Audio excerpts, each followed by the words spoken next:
கறவைகள் பின் சென்று கானம் சேர்ந்துண்போம். ஓம் கறவைகள் பின் சென்று கானம் சேர்ந்துண்போம்.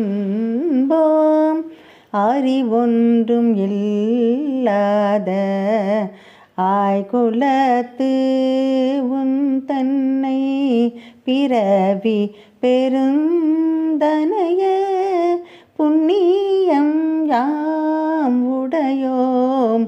குறைவொன்றும் இல்லாத கோவிந்தா உன் தன்னோடு உறவே நமக்கு இங்கு ஒழிக்க ஒழியாது.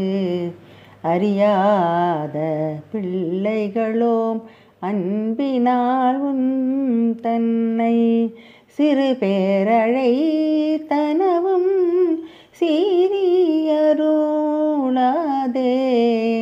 இறைவா நீ தாராய் பறையேலோரெம்பாவாய். ஒருவருக்கொருவர் பெயர் சொல்லி அழைப்பது சில சமயம் நாகரீக குறைவாகவும், சில சமயம் நெருக்கத்தை காட்டுவதாகவும், சில சமயம் உரிமை பற்றியும் கருதப்படுகிறது. ஆயர்பாடி பெண்கள் கண்ணனை நாராயணன், மாமாயன், மாதவன், வைகுந்தன், பத்மநாபன், தாமோதரன், கேசவன், கோவிந்தன் என்றெல்லாம் பெயரை குறிப்பிட்டு பாடி வந்தனர். அன்பினால் தான் அப்படி பாடினர். ஆனாலும் அரசனுக்குரிய தகுதியும் தகைமையும் உடைய கண்ணனை பெயர் சொல்லி அழைத்தது தவறோ என்று அவர்களுக்கே சந்தேகம் வந்தது. மாடுகளோடு கானகம் சென்று அங்கு கட்டுச்சாதம் உண்பது ஆயர்களின் வழக்கம். ஆண் பிள்ளைகள் இல்லாத வீடுகளில் பெண்களும் மேய்ச்சல் நிலத்திற்கு செல்வர். எனவேதான் கறவைகள் பின் சென்று கானம் சேர்ந்துண்போம் என்று பாடப்படுகிறது.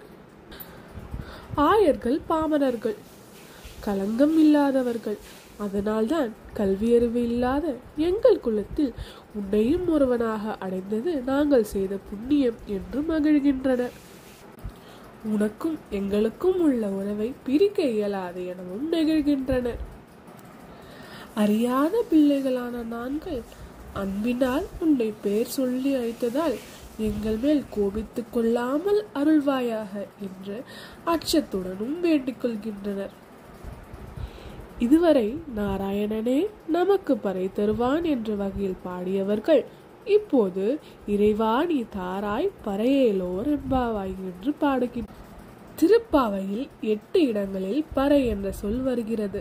2வது பாசுரத்தில் பறை பெற்றதாகவும் நீராடி அணிகலன் அணிந்து நெய் அடிசல் உண்பதாகவும் பாடிவிட்டதால் இப்பாசுரத்தில் வரும் பறை என்பதற்கு வீரம், அருள், கருணை என்றே பொருள்படும் என்று இப்பாசுரம் முடிவடைகிறது. ஆண்டாள் திருவடிகளே சரணம்.